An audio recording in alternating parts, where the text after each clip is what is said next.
BC Ferries is charting a new course as a leaner, more efficient and more profitable company.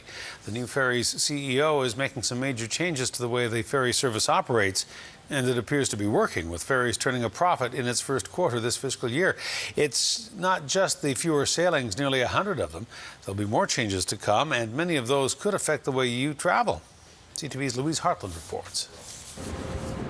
The coastal celebration departs SWARTZ Bay, and even on a Monday following a midsummer weekend, it is not full.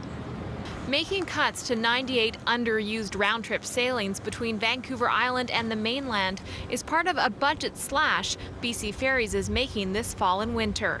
And those are targeted at round-trip sailings that have capacity utilization of 25% or less. So virtually the ships for the most part are sailing empty in those cases. BC Ferries says the cuts to early morning and late night sailings make up 1% of its capacity, but it will save $4 million over 4 years. The changes are part of a much larger cost-cutting target spearheaded by the provincial government.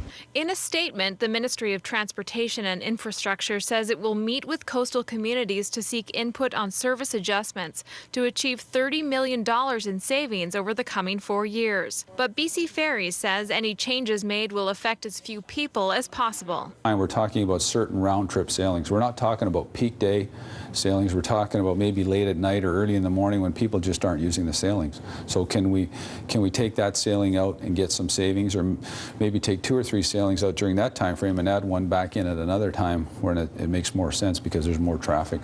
Another consideration, partial closures of one of the 2 Nanaimo-based terminals, an issue CTV News has been asking about for months. On the off-peaks, does it make sense to run 2 major terminals at full capacity? And I think the answer is no, which is why we're trying to reduce the sailings at Duke Point on the weekends, when essentially customers aren't demanding that service. It's more of a weekday service at Duke Point. Down the road, BC Ferries says customers could see other changes, including to pricing.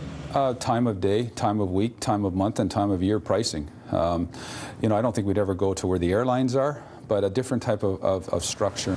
Other possibilities not being ruled out are changes to the reservation system, a loyalty program for frequent sailors, and family rates. Louise Hartland, CTV News, SWARTZ Bay.